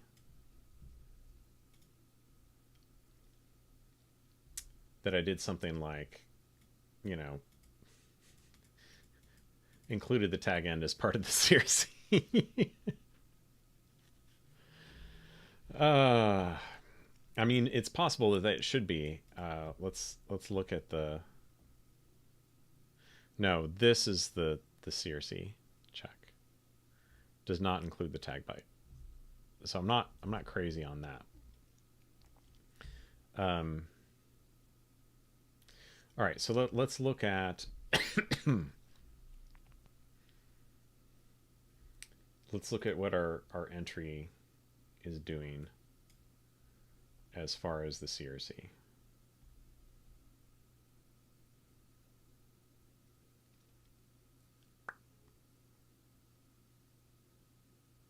We could write a very simple round trip.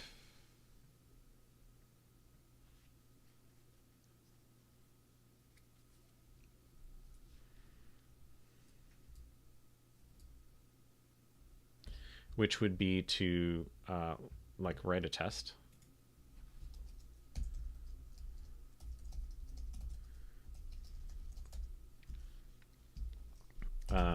Entry encoding round trip. Okay, so our goal here is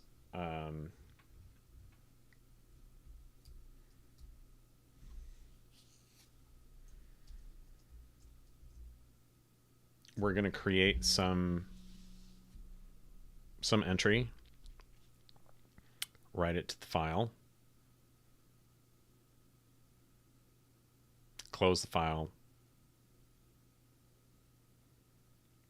read it, read the, and then try to reread the entry from the file, and we should get the same thing.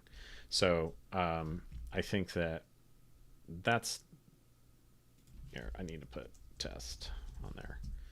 That'll probably show us what's wrong. And if there's a CRC issue, now I could look at how we're reading versus how we're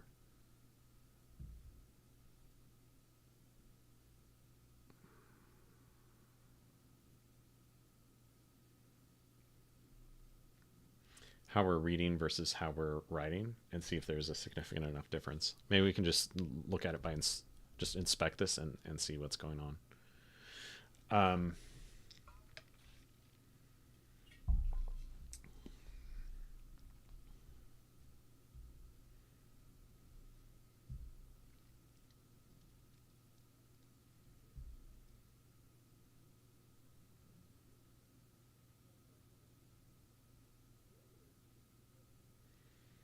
So we're calling read exact.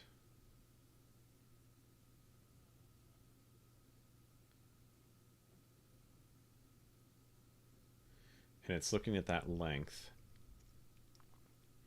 which is the length of the entire contents of the entry, not including the CRC or the tag byte.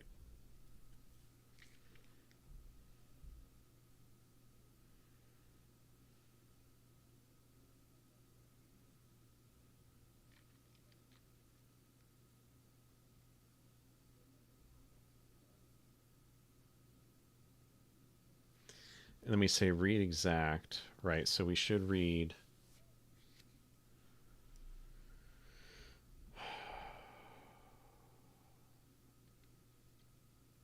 and like the length of this is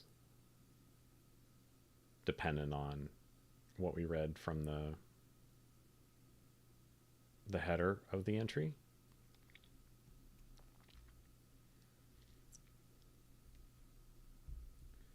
Okay, and this is the error that we're getting from the file that we wrote ourselves. Okay.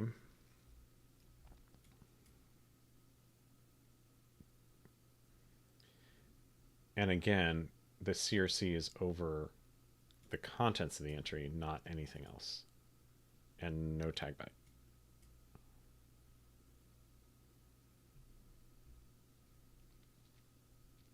So this is what we're hitting.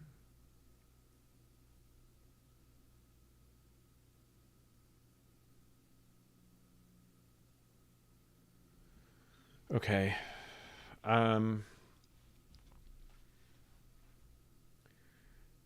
So let's look at the encode. Okay, so we create a spot for the CRC32 there.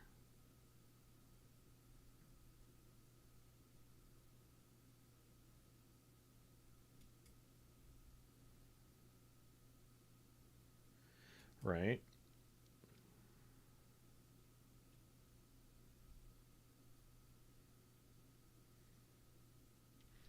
And then we're pushing in the data that we need to.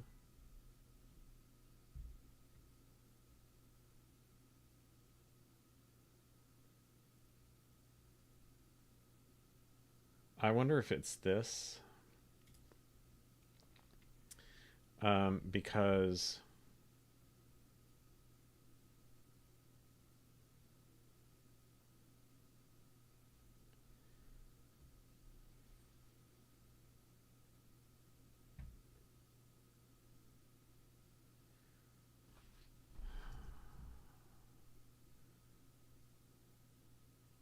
no, we should have written everything but the tag byte at this point, right?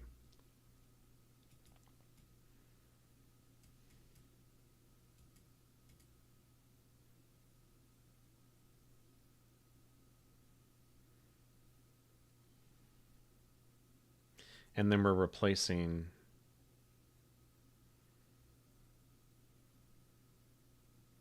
that with the CRC in that spot, and then we push the tag on at the end.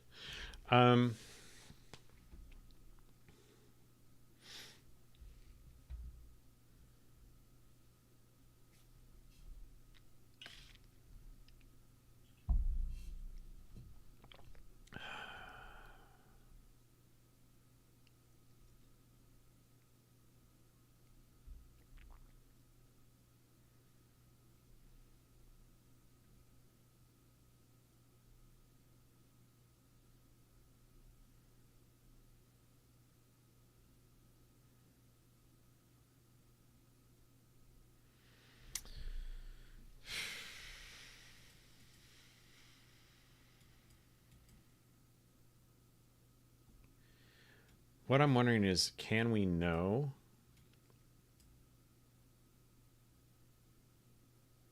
I mean, this is just 8 until the end, but can we know what the end of it is? Is it total size? Or total size minus 1, since we don't have the tag on the end? Let's try that. The thing is, I think that this will panic if you try to slice beyond the end of the vector.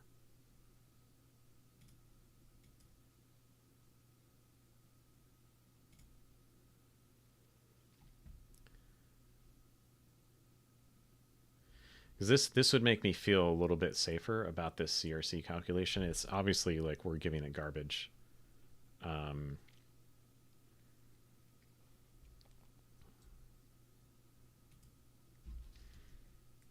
All right, let's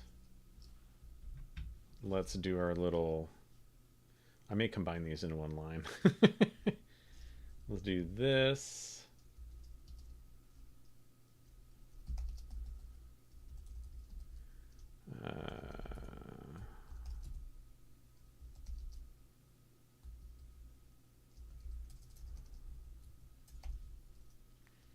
And then I think we will do a round trip test at some point. I think that may tell us something. Let me make sure that this is not going to cause us any trouble. Okay, so it doesn't do anything. It's fine.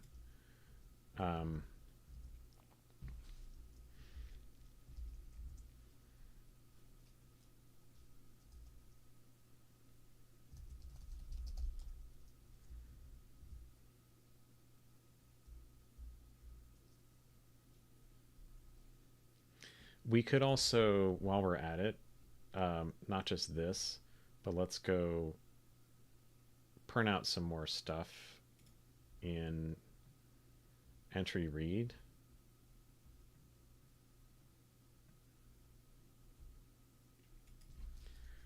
Um,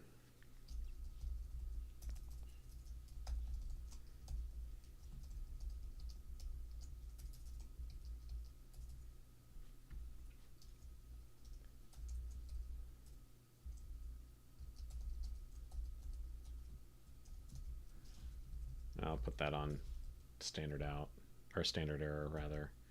Um, and then I think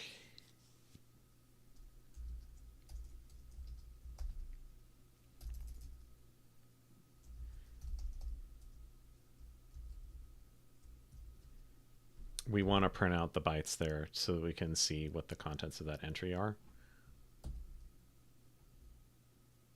All right. We're going to get a lot more garbage printed out here, so I think that what I want to do is here in main, we're going to comment out all this stuff, which was traversing the tree, and we're just going to focus on the nursery stuff. All right. Okay.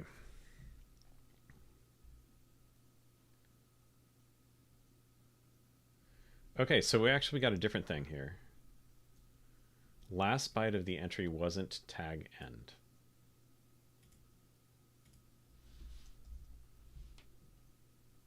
Where do we do that?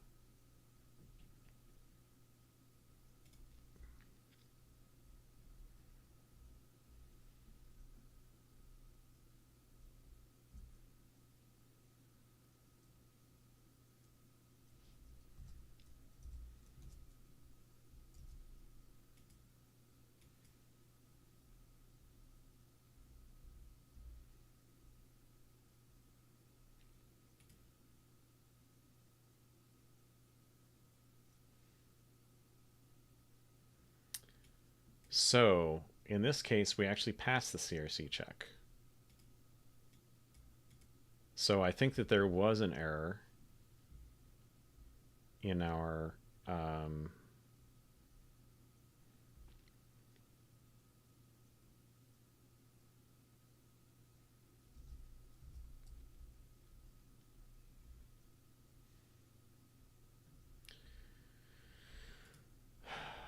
okay.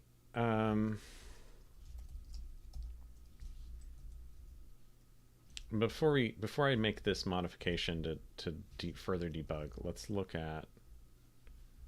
And I wish it would quit doing that.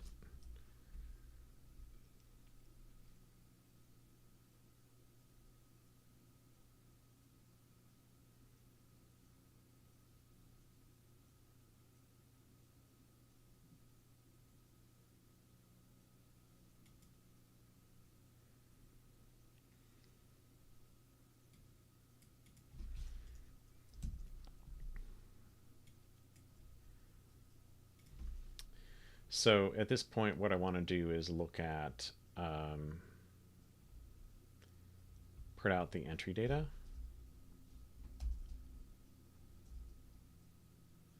Okay, we'll say unterminated entry, and let's do entry data, and tag.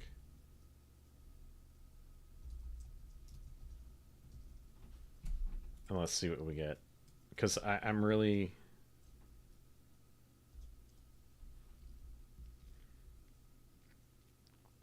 okay. So we got 97, 130.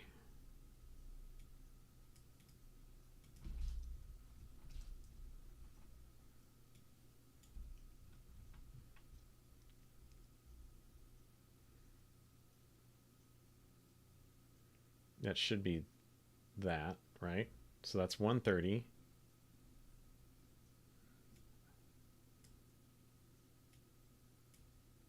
That's the offset.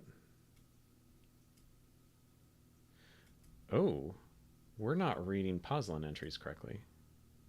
Or we're not writing them correctly. Because this is the length, right? And then we have a 97. So I think we're not encoding the length correctly. The length of the entry, that is. because we should be getting, so like, just to prove it to you, that's A. Right? 97 is the ASCII code for A. So, all right, let's look at, I think this is a bug in how we're encoding, specifically poslin entries.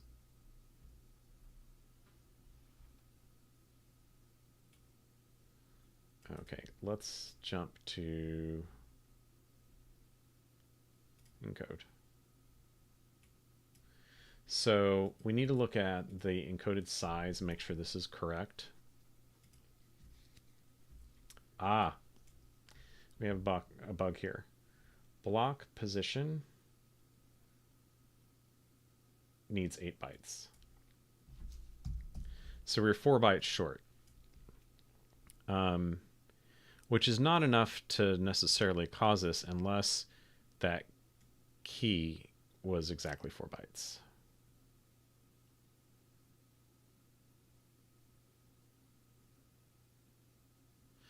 Right, so we need 8 bytes, 4 bytes, and then however many bytes are in the key, plus the tag.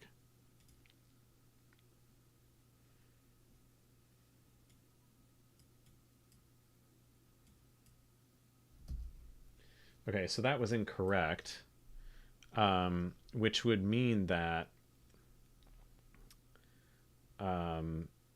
we were doing our CRC incorrect because the total size was wrong. Yeah, okay, so let's redo our little command here. That was a weird bug. Okay, so now we get that correct. So never would have thought it was a bug there, but we just had a minor like understanding typo there. Okay, so when we fix the encoding of the entries, we're actually getting the right stuff. So we get block position 4, block length 8226, and here's the key, and so forth. And man, I wanted to start on levels today, but this bug, it just got us pretty brutal. So let's, yeah, oof. I wonder if there's a way to make that sort of thing a little bit less error prone. I don't know that there is, as long as we're trying to make the encoding of an entry as linear as possible. Meaning that, you know, with the exception of writing the CRC in there,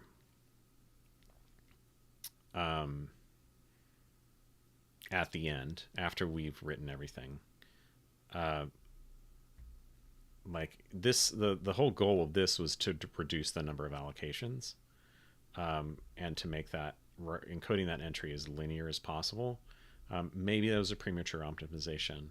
I don't recall why we did it, except that I felt really icky of encoding the inner part to a vec and then doing the stuff and then wrapping it again. Maybe that was a premature optimization and we could have avoided this particular bug. The other thing was like trying to make sure that we got we allocated a vec with the total size of the encoded entry from the beginning, and this is where our bug happened. So and then we were relying on that to encode the length, which meant that it was wrong because we were off by 4 bytes in the encoded size function. And then also our CRC, like, while it was technically probably correct to encode to just slice to the end of the thing, here we have this extra check that, you know, even if we have written the tag end byte, we will not include it in the CRC check. And that's probably maybe something that we could do. We could put tag end, you know, push that on above, where before I had fixed that bug by putting it at the end, because previously it was included in the CRC. But we can, you know, we'll just leave this as is. It's not a big deal. Anyway, whew. I wanted to get to levels, but I feel like we got a lot done here. And let's restore our test code in main. And then the other thing I'm going to do in here is we haven't written this test yet. Maybe we'll write tests next time. But I don't want to include it in the commit if we're not gonna do it. So let's look at all of our details of what we're going to commit. Okay.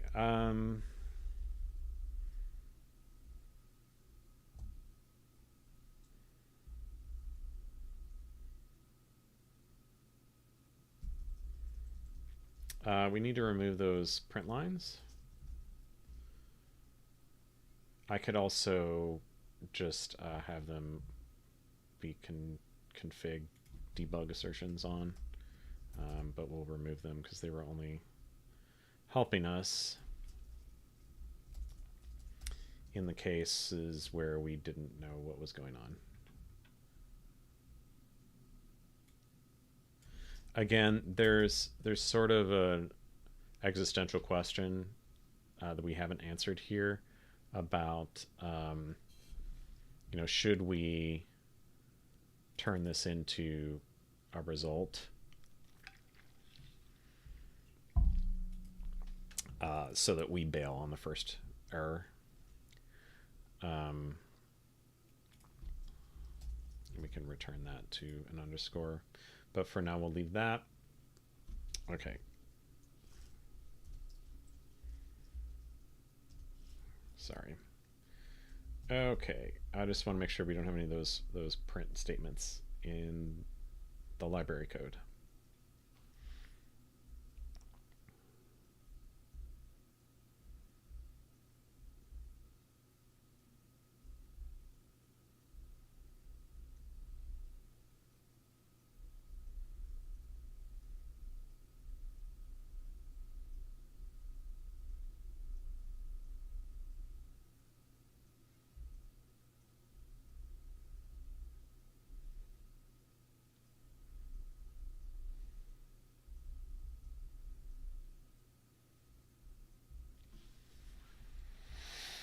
Okay, so we've got a number of things here that were significant changes.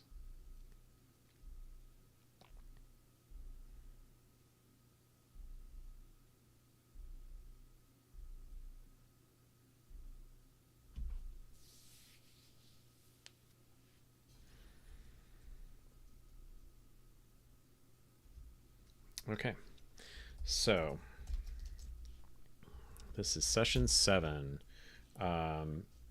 Recover nursery log into nursery data file and fix entry encoding bugs. Helps if I add those files. Okay. I think this is a good place to stop the stream. Again, I still want to get to levels. But we made some really good progress today, and I'm proud that we didn't get deterred by that particular bug.